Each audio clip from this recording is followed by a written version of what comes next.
Hello guys and welcome back to my channel. Today in this video I'm going to check the Eachine TD600 DVR-VTX. In this video I'm going to go over its features, measure its output strength using 4 different frequencies, and then head outdoors and test it out. Inside the box along with the VTX you'll get in the user manual, a 90 degrees MMCX connector to either SMA or RP-SMA connector depending on the version that you've got, and a simple linear antenna with an MMCX connector. The TD600 VTX supports 40 channels, it features smart audio using TBS Smart Audio Protocol, and it has a selectable output strength of 25, 200, 600 and 800 mW. In addition, it features an onboard microphone, it uses an MMCX antenna connector, and over here you can find a screen that will indicate the frequency and the output strength. On the other side of the VTX you can find a microSD card slot that supports up to 32GB microSD cards. The DVR feature is going to enable you to record your flight footage directly to the microSD card without the interference of the VTX. In order to start recording your video, you will need to short press this button over here. When the DVR is recording, it's going to be indicated by a flashing red LED over here, and in order to stop the recording procedure, you will just need to short press this button again.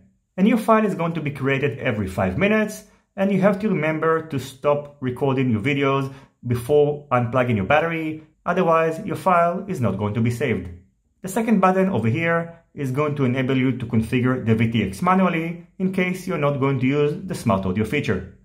The wires that are going to enable you to connect the VTX to your flight controller are covered with a black glue, but you can easily remove it if you'd like to desolder some of the wires. On the bottom you can find the smart audio wire, then the video in, ground, plus 5 volts output for the camera, ground and the DC in. The working voltage is between 7 to 26 volts, so you can power it off directly from a LiPo battery between 2 to 6 cells.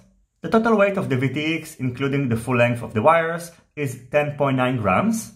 The distance between the mounting holes is the standard 30 by 30 millimeters, so you can easily place it on top of your stack, and its outer dimensions are 36.2 by 36.9 by 6.6 millimeters. Now I'm going to measure the output strength of the VTX using my Immersion RC RF power meter. When the VTX is set to 25 mW, on F1 I'm getting around 17 mW. When it's set to R1 I'm getting around 12 mW. When it's set to F7 I'm getting around 15 mW. When it's set to E8 I'm only getting around 8 mW. When it's set to 200 mW, on F1 I'm getting around 135 mW. When it's set to R1, I'm getting around 125 mW. When it's set to F7, I'm getting around 95 mW. When it's set to E8, I'm only getting around 65 mW. When it's set to 600 mW, on F1, I'm getting around 360 mW. When it's set to R1, I'm getting around 370 mW. When it's set to F7, I'm getting around 300 mW. When it's set to E8, I'm only getting around 200 mW. When it's set to 800 mW, on F1 I'm getting around 840 mW. When it's set to R1 I'm getting around 820 mW. When it's set to F7 I'm getting around 700 mW. And finally, when it's set to E8 I'm only getting around 440 mW. The next thing I'm going to do is to head outdoors and test the Eachine TD600 VTX using the different output strength settings and also test its DVR.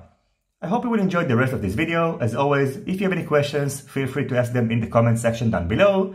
Don't forget to leave a thumbs up if you like this video, and consider subscribing to my channel and hitting the notification bell if you're not already subscribed.